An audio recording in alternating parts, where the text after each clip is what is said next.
Moi, je pense qu'on peut y aller. Je me présente, Loïc Castel.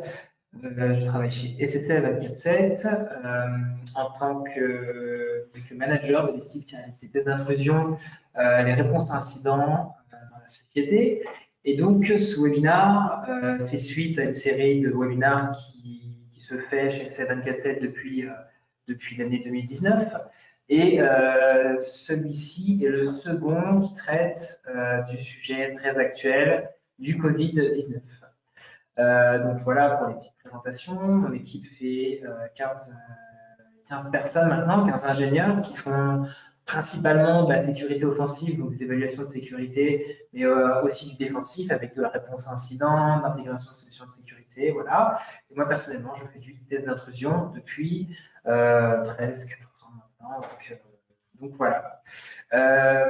Les anciens webinars, vous pourrez les trouver sur des thèmes vous pourrez les trouver sur YouTube. Voilà, très bien. Donc, désolé pour le petit problème de connexion, ça a l'air d'être résolu. Le dernier qui traitait sur l'aspect humain, celui-ci, ce webinaire va plutôt traiter l'aspect infrastructure d'un point de vue externe. Comment est-ce que le Covid-19, le switch vers une infrastructure sur site, vers une infrastructure distante, qu'est-ce que ça a créé comme risque, qu'est-ce que ça a créé comme ouverture pour les attaquants, et comment il est possible de les résoudre. Donc, comme d'habitude, la petite règle du webinar, c'est de poser les questions dans la petite section questions de GoToWebinar, et j'y répondrai à la fin. Donc voilà, donc n'hésitez pas si vous avez des questions, même en cours de présentation, posez-les directement, ça ne me perturbera pas, je n'ai pas de notification, mais je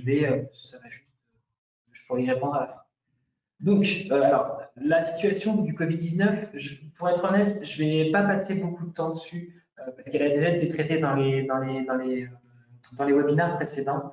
Et voilà, on est en juillet 2020. Je pense que tout le monde est au courant de la situation, à moins de vivre dans une grotte, et encore. Et donc, bon, voilà, la situation en mars, principalement pour la plupart des pays, en janvier pour la Chine, a amené tout le monde à travailler chez soi, et donc à créer beaucoup de stress, beaucoup d'inquiétude pour beaucoup de monde, donc une crise, une pandémie. Et comme pour tous les événements principaux, que ce soit des événements positifs, comme par exemple les Jeux Olympiques ou la Coupe du Monde, que des événements négatifs comme des pandémies, ce sont souvent des catalystes pour le crime, et le crime cyber en particulier, puisqu'ils vont utiliser ce thème comme un vecteur d'attaque. Et ils vont utiliser les différents biais cognitifs qui sont notre façon de réagir et notre psychologie. Et ils vont pour nous pousser à tomber dans leur piège en disant le fait que le sujet soit récent, le fait que ce sujet nous apporte beaucoup d'inquiétude et nous demande de nous renseigner. Et voilà, tout ça va être utilisé. Et donc, on a vu des nouveaux types d'attaques, des nouveaux risques. Et notamment, il y a un petit papier de Mimecast qui est très bien, qui analyse 100 jours de la threat intelligence, d'études des menaces à partir de sources publiques. Et là, en l'occurrence, Mimecast, eux, ils ont leurs sources à eux d'analyse pendant les 100 jours du coronavirus. Et donc, ils ont vu notamment une augmentation entre début avril, fin mars et janvier, une augmentation des attaques, non pas les attaques liées au coronavirus, par exemple celles qui sont liées aux nouveaux domaines qui sont créés, qui vont bien sûr exploser, mais aux attaques de manière générale. Et là, on voit parfois 25% d'augmentation sur l'impersonation, c'est le vol de données, la réutilisation de données, par exemple d'authentification, mais les malwares, bien évidemment, et surtout, là, vous voyez, la plus grosse augmentation, c'est quasiment de 50%, plus de 50%, 55%, du phishing, donc le spear phishing. Et donc, comment ça s'applique comment ça s'applique dans la pratique? Eh bien, tout d'abord, donc un fort nom de domaine lié au coronavirus, C19, pandémie, etc., qui ont été enregistrés à partir de mars. On voit des gros pics là sur le schéma de gauche. les mots-clés, bien évidemment, eux, on voit bien qu'il y a une corrélation entre le taux de risque, c'est la petite ligne jaune sur le graphique de droit, et le mot-clé. Donc, qu'est-ce que ça a permis de faire? Il y a des articles sur le sujet, notamment le Unit 42 de Palo Alto, qui traite la distribution de malware. Donc, avec un outil qui est utilisé par les attaquants, Redline Stealer, qui est un password stealer, un exécutable qui va voler des données sur votre machine, sur votre navigateur, ce que vous avez tapé, etc. Et donc, il est hébergé, par exemple, sur des domaines liés au Covid. Des sites de phishing. Donc, on a vu, par exemple, la Bank of America qui est hébergé sous un domaine lié au Covid. On a vu PayPal, on a vu Apple. Voilà, le but étant pour les attaquants de voler des noms et des mots de passe sous le prétexte du Covid. On a vu également un peu plus original des communications. Donc un C2, c'est en fait tout simplement le serveur qui va servir à réceptionner la communication qui vient des machines qui ont été compromises, qui peut faire partie d'un botnet ou simplement d'une campagne à partir d'un C2, donc command and control. Et ces C2 étaient hébergés sur des domaines liés au coronavirus. Et là, on voit par exemple aussi pour le scam, des arnaques, des domaines anti-covid19-pharmacie.com, qui sont bien évidemment des arnaques. Vous n'allez pas trouver les articles que vous payez, et donc qui utilisent aussi le prétexte du Covid. Et il y en a une intéressante aussi qui est un exécutable qui s'appelle corona-virus-map.com. C'est un exécutable, c'est pas un site web. Et là, c'est un screenshot d'une sandbox qui permet d'exécuter, de capturer le trafic réseau, les actions système qui sont faites. Et là, on peut voir qu'en fait, c'est une variante du Trojan, du cheval de Troie Azorud. Je suis désolé pour la prononciation, je ne sais pas comment ça fonctionne. Et donc, on voit bien que l'activité réseau correspond à celle du Trojan. Donc voilà, sous prétexte d'une carte, même ça s'applique aussi sur des applications mobile Android, par exemple, et ben, ça va permettre aux attaquants de rentrer sur des PC, de rentrer sur des téléphones. Autre vecteur d'attaque, le déni de service. Donc, qu'est-ce qui va être énormément regardé? C'est toutes les organisations liées à la santé, l'OMS, voilà. Et là, par exemple, on a le Department of Health and Human Services des États-Unis qui a subi beaucoup. Alors, heureusement pour eux, ils n'ont pas eu de dégâts. Ils ont subi des attaques par déni de services distribués, des DOS. Et donc, bien évidemment, l'idée derrière des attaquants, c'était de se dire, voilà, si on peut les faire chanter, leur demander une rançon, ils vont bien évidemment payer, puisque voilà, leur pays, les États-Unis, a besoin d'avoir ce département plus qu'en tout temps. Et quelque chose d'un peu plus lié à cette présentation, donc, il y a même des groupes. Alors les groupes, on les appelle souvent, enfin, les sociétés qui analysent ces groupes, des APT quelque chose, alors souvent APT1, APT quelque chose, sont souvent des groupes, la plupart sont basés en Chine, et APT 41, donc APT 41, lui est aussi à très forte probabilité d'origine chinoise, qui a été en action de janvier à mars 2020, qui continue d'être en action, et qui, eux, utilisaient des failles sur des solutions grand public, enfin professionnelles, des solutions qui sont utilisées par beaucoup de sociétés, notamment Citrix Application Delivery Control, des routeurs Cisco. Et plus particulièrement, celui-là est intéressant, une application de management d'équipement qui s'appelle Zoho. Et fait intéressant, alors, malgré que cette campagne elle dure depuis janvier à mars, je vous invite à aller lire le blog de FireEye qui est très intéressant à ce sujet, puisqu'en fait on voit que la campagne, ils ont au fur et à mesure switché de vecteurs d'attaque pour arriver finalement sur Zoho. Alors on voit, j'ai mis la timeline, on voit que l'exploit a été publié le 5 mars et ils ont commencé à l'utiliser dans leur schéma d'attaque le 8 mars. Donc vous imaginez la rapidité d'action de pouvoir en 3 jours reconstruire une méthode d'attaque fiable et ensuite l'utiliser pour contrôler le maximum de machines.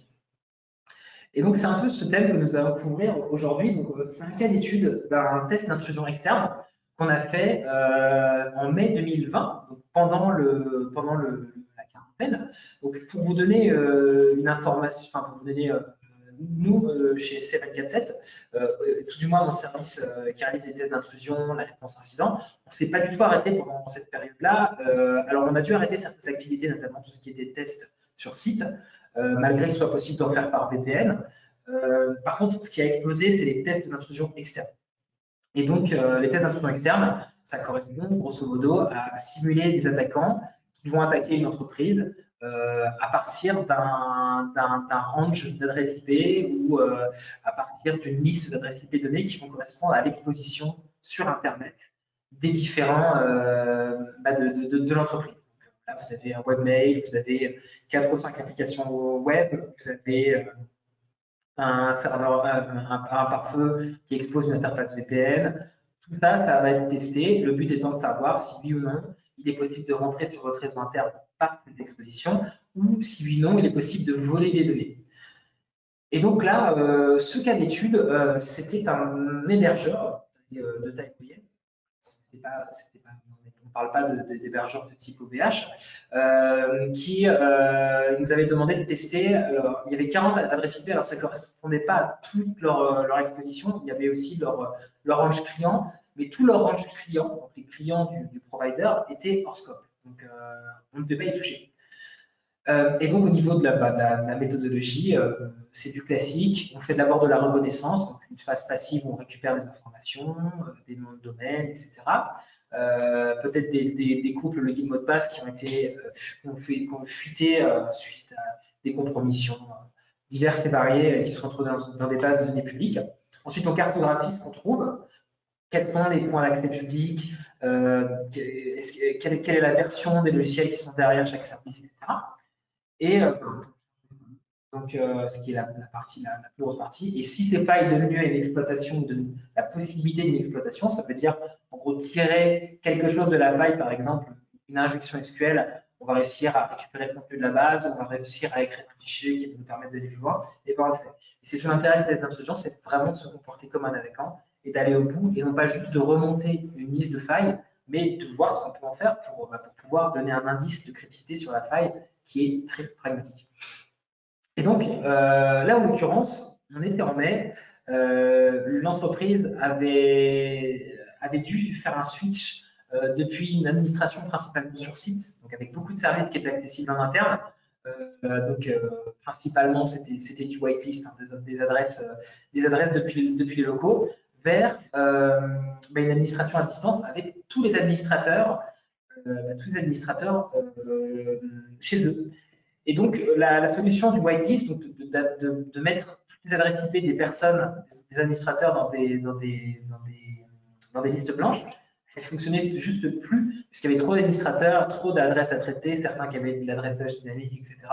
Donc, qu'est-ce qui s'est passé? Il y a certaines interfaces critiques qui se sont retrouvées sur le web. Et donc, nous, en faisant notre phase de recherche, on tombe sur ça, on tombe sur une interface qui permet de monitorer les différents serveurs des clients de la société, donc les serveurs hébergés. Donc c'est intéressant, on récupère des infos, on a un outil, on a un portail de test qu'on utilise maintenant de plus en plus qui permet de remonter en live les différentes failles. On le remonte, on prévient notre client que ce genre de choses, ça ne devrait pas se retrouver sur Internet, il n'y avait pas d'authentification. Voilà, ça représente un risque. Donc, pendant que le client prend connaissance de ça et s'apprête à patcher, on creuse un petit peu. Donc, forcément, le test d'intrusion, c'est de faire des tests, donc on teste un petit peu. Et on tombe sur, en analysant le trafic web, on tombe sur des échanges avec des paramètres, et notamment des paramètres qui contiennent des mots de passe en clair. Donc là, c'est intéressant. Ce mot de passe, en fait, on se rend compte qu'il est lié à l'administration TeamViewer. Ah oui, donc ça, c'est un outil qui permet de se connecter à distance sans avoir pour autant d'exposition. Donc, vous installez un client sur votre machine ou sur votre serveur et vous pourrez vous connecter. N'importe qui pourra s'y connecter s'il a l'ID et le mot de passe. Et en l'occurrence, on l'avait. Donc, on s'y connecte. Et là, on se rend compte qu'on arrive sur une interface d'un serveur. Alors, c'est un serveur qui fait partie donc qui est sur le périmètre client de notre client, donc c'est un client de client. Et donc, on n'est pas sur notre bon périmètre. C'est une chose. Par contre, on est dans un range réseau qui est intéressant puisqu'on est quand même sur le range de notre client. Et donc, il a des droits, des ACL réseaux spécifiques qui sont plus élevés que sur Internet. Qu'est-ce qu'on fait? On va scanner notre périmètre, hein, nos 40 adresses IP depuis cette machine, et là, on se rend compte qu'on a accès à beaucoup plus de choses. Donc, une interface web. Et l'interface web, malheureusement, contient une injection SQL. Donc, qu'est-ce qu'on fait? On exploite l'injection SQL, on tombe sur un utilisateur qui s'appelle Tools qui contrôle la base de données, et on trouve des bases qui contiennent des bases qui contiennent des tables user, qui contiennent des mots de passe avec des hashes. Alors, le hash, c'est une MD5, si je me souviens bien. On casse le hash, donc on essaie de retrouver la partie claire qui correspond au hash, un haché cryptographique dans MD5. Bon, par exemple, si vous hachez Toto, ça va correspondre à un certain hash. Et en fait, vous allez lancer un dictionnaire qui va tester, qui va essayer de convertir toutes les données, tous les mots de votre dictionnaire en MD5 jusqu'à ce qu'après vous allez comparer jusqu'à ce que vous tombez sur le bon. Et donc là, on tombe sur le bon. Et qu'est-ce qu'on fait? On essaie de l'utiliser pour se connecter en SSH. Et là, on arrive à se connecter en SSH sur le serveur. Donc, on ne s'arrête pas là. Comme d'habitude, tout ce qu'on trouve au fur et à mesure, on le remonte dans notre portail. Donc, c'est patché au fur et à mesure, mais là, on a des accès supplémentaires. On continue de les faire. Il y a certaines choses aussi qui ne peuvent pas se patcher en temps réel, tout simplement parce que des clients les utilisent, etc. Donc, s'il y a des accès qui sont changés, bah, c'est pas possible de les patcher directement. Il faut prévenir, etc. Donc, ça ne se fait pas en 5 minutes. Et donc là, on essaie d'élever nos privilèges. Donc, élever nos privilèges, ça veut dire passer de notre utilisateur Tools, qui a des droits assez minimaux sur le serveur, vers Root, l'administrateur de la machine. Donc là, on se rend compte qu'il y a un cron qui est lancé toutes les 30 secondes, qui en fait est modifiable. C'est-à-dire qu'en écriture, n'importe quel utilisateur peut le modifier. Nous, on le modifie, on crée un fichier qui s'appelle SSL247 dans slash temp, qui sera supprimé tout de suite après, bien sûr, qui est SUID. SUID, ça veut dire qu'on rajoute un petit bit sur le système du fichier qui veut dire que il est créé par l'utilisateur root, donc il va être exécuté avec les droits root. On le lance et bah voilà, on a une invite de commande. Donc là, on est root sur cette machine. Ok, c'est très bien. Donc on se balade un petit peu, on voit qu'il y a toutes les interfaces de il y a beaucoup de données, il y a un partage en fait de fichiers qui contient des données. Donc c'est en fait il y a l'outil AirSync qui backup des choses et notamment il y a des fichiers qui nous permettent de trouver toutes les réservations, des données clients dans tous les sens. Il y a des gigas de données qu'on récupère et qu'on peut utiliser et qu'un attaquant qui aurait suivi notre raisonnement aurait pu faire également. Et plus important, on trouve aussi une machine, une interface ESXi qui, ça on l'avait trouvé avant en fait, mais on était bloqué par on n'avait pas de couple login mot de passe qui permettait de s'y connecter. Et en se baladant sur le serveur, on trouve ce fameux couple login mot de passe et on s'y connecte. C'est d'ailleurs connecté sur d'autres interfaces web, notamment PHP Miami, etc. Et donc, une fois qu'on a accès au ESXi, c'est une condition complète. Hein. On a accès à la console en route, à toutes les machines virtuelles hébergées. Bon, voilà, après, on peut tout faire. On peut tout faire, on peut les arrêter, on peut voler ce qu'il y a dessus, on peut les backdoorer. Voilà, cette interface PHP MyAdmin. Alors, j'ai repris tout le cheminement hein, pour voir. Donc, on voit qu'au début, on est sur la partie Internet, la partie rouge. Ensuite, on arrive sur le réseau du client, enfin, c'est le réseau du client de notre client, qui est quand même chez notre client, mais qui correspond au client, mais donc qui est hors de notre zone d'attaque. Et avec le TeamViewer, à partir de l'accès, on arrive à aller sur le réseau interne de notre client, et là, on arrive à faire beaucoup plus de choses. Et j'ai mis une petite icône virus, donc sur l'étape 1 et l'étape 3, qui sont en fait dues à la situation. Et ce sont ces étapes-là qui nous ont permis d'aller plus loin.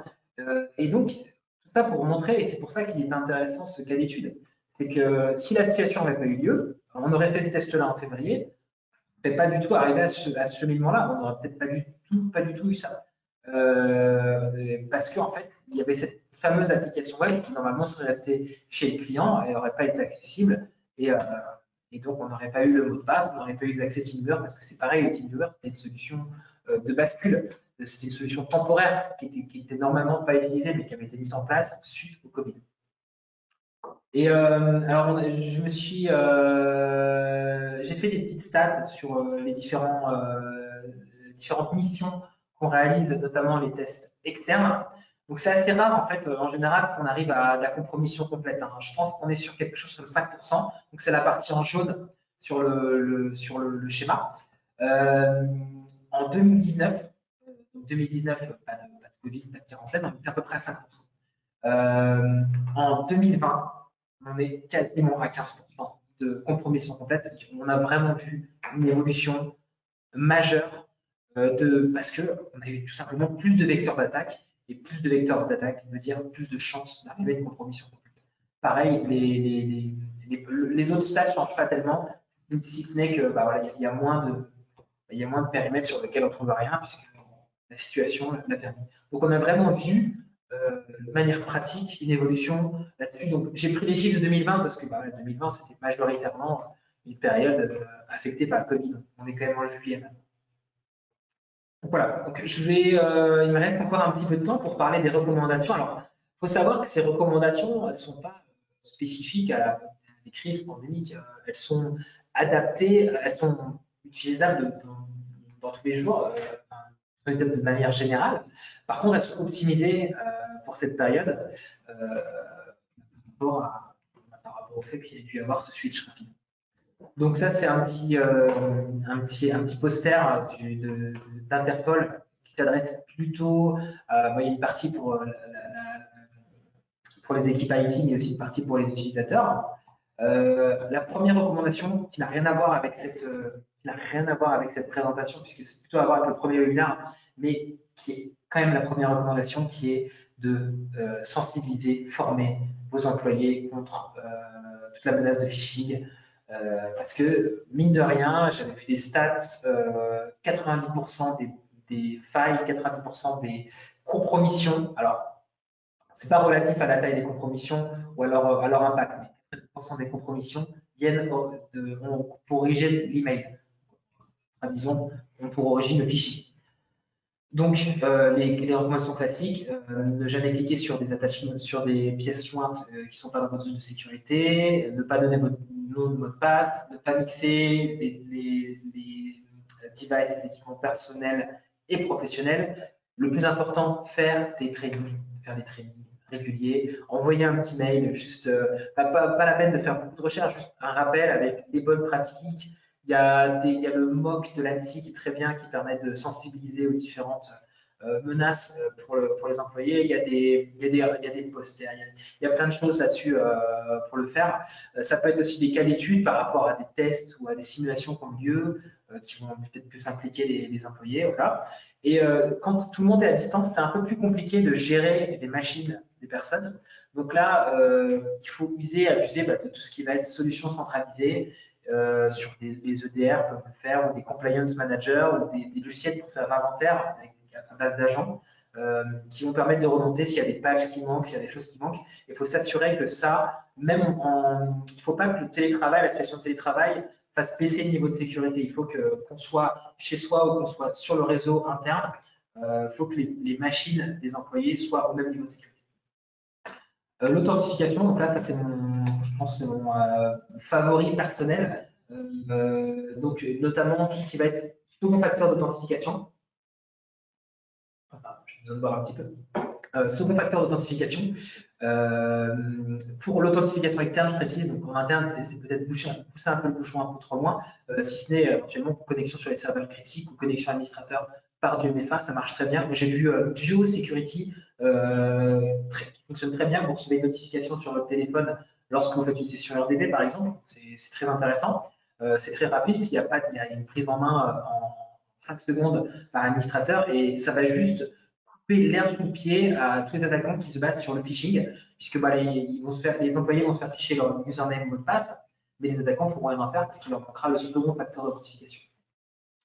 Simplifier l'authentification pour les utilisateurs, donc ça peut être avoir une solution centralisée, éviter que les utilisateurs doivent se souvenir de 10 ou 30 ou 50 mots de passe sur 50 applications différentes, parce qu'ils vont tout simplement réutiliser leur mot de passe ou ils vont mettre des mots de passe pourris. Ça va être le plus gros risque. Donc, centraliser, ça permet d'éviter ça. Sinon, si vous n'avez pas le choix, on n'a pas toujours le choix, utilisez démocratiser l'utilisation de password manager, type LastPass, Dashlane, qui passent. Alors, pour les administrateurs, c'est bien d'avoir des solutions agréées par l'ANSSI, voilà, où vous êtes sûr qu'il y a un certain niveau de sécurité. Mais dans tous les cas, leur utilisation ne pourra qu'améliorer le niveau. Et on l'a vu dans le cas d'étude. Hein. On l'a vu une fois qu'on avait obtenu le mot de passe sur le serveur. En fait, ce mot de passe était réussi sur plusieurs services. Et donc, ce n'est pas que les utilisateurs qui sont impactés. L'exposition sur le réseau, donc ça, c'était le vecteur qui a principalement changé, qui a permis d'obtenir plus de choses des périmètres externes. Donc, repasser, là, c'est le moment. Je pense qu'on commence à revenir au bureau et commence à y avoir. Voilà, la crise commence à se calmer, tout du moins en France. Et donc, il y a des retours au bureau. C'est l'occasion de refaire une passe sur les règles de votre pare-feu, de vos équipements filtrants et de s'assurer que voilà, tout redevient à la normale et donc d'implémenter aussi des processus pour les changements dans le futur. Donc, tout ce qui n'est pas nécessaire d'être sur Internet, enlevez-le. C'est vraiment un conseil, même s'il y a un login mot de passe, vous avez vu, je parlais de l'APD 41 qui utilisait Zoho. Zoho, il y avait un login mot de passe, mais la vulnérabilité elle était pré-authentification. Ça veut dire qu'on n'avait pas besoin de login mot de passe pour l'exploiter. Et la segmentation réseau, donc ça c'est un classique. Les réseaux à plat, ça va juste être trop facile pour un attaquant, une fois qu'il sera rentré sur le réseau, d'aller plus loin. Donc mettez en place de la segmentation, mettez en place des DMZ. La DMZ, ça permet de faire une barrière entre votre réseau interne et les serveurs qui sont exposés directement sur Internet. Donc là, typiquement, il y aurait eu plus de segmentation sur le cas d'étude. Je pense qu'on aurait eu, ça ne veut pas dire qu'il ne serait pas arrivé, mais on aurait eu plus longtemps. On aurait peut-être marché sur des alarmes qui nous auraient fait qu'on aurait été découvert. La résilience, donc ça c'est vraiment ultra important. C'est d'ailleurs parfaitement adapté à la situation. Qu'est-ce qui a fait que notre réseau, notre façon de travailler, notre infrastructure informatique a été résiliente face à une crise? Et ben c'était par exemple la mise en place d'un plan d'un PCA, d'un PRA, un plan de réponse à incident. Donc là, c'est en cas de crise cyber. C'est un document qui décrit ce qu'il faut faire, qui doit être contacté, qu'est-ce qui se passe. Ça permet de gagner un temps crucial lors d'une crise où on n'a pas forcément le temps de faire les choses. Faites des analyses de risque qui prennent en compte la résilience. Regardez qu'est-ce qui se passe en cas d'incendie, qu'est-ce qui se passe en cas d'un avion qui s'écrase sur notre data center. Identifier les risques, identifier les impacts et comment adresser ces risques. Et il y a aussi cette partie sur le cloud. La partie sur le cloud, alors c'est pas pour vous déconseiller de prendre des services cloud ou quoi, ça c'est juste impossible de s'en passer aujourd'hui. C'est juste de penser à 3-5 ans, qu'est-ce qui se passe si mon hébergeur cloud décide de doubler, tripler ses tarifs, ou décide ou subit une grosse crise cyber ou une crise voilà, qui fait en sorte que son service soit altéré, voire qui n'existe plus. Avoir pensé à la résilience là-dessus, avoir un plan B pour pouvoir éventuellement migrer vers notre provider ou mais toujours avoir cette idée en tête et de ne pas redonder en fait tout simplement ces sources. Et donc enfin voilà, appliquer la sécurité à vos prochaines migrations. Donc là, ce qui s'est passé pendant la quarantaine, c'est qu'il y a une migration de certains services, il y a une migration des utilisateurs depuis le réseau interne vers le réseau externe. Et donc, tout ça, le changement demande des vérifications de sécurité. Pareil, quand il y a eu beaucoup de monde qui s'est mis à Zoom, et ensuite une grosse polémique sur Zoom, mais je sais pas, il n'y a pas que Zoom, il y a d'autres services de vidéoconférence qui ont été impactés. Voilà, tout ça, c'est des choses qui se sont faites rapidement. Ça a créé du coup des failles et des choses qui ont été découvertes, qui ont fait polémique. Il faut bien, tout changement doit s'accompagner des mesures de précaution. Donc, je vous remercie pour votre attention. Je vais ouvrir la petite partie qui correspond aux questions. Je vais voir s'il y a des questions. Donc, je vois qu'il y a juste une question, donc ça tombe bien parce que j'ai passé 30 minutes sur la présentation, donc on va essayer de ne pas la faire durer trop longtemps. Par rapport aux mesures sur l'APT41, il est question de failles sur Citrix ou Zoho. A vu ça en test d'intrusion. Donc, pour le coup, pas toutes. La faille sur le Citrix, on l'a vu. On a pu l'exploiter.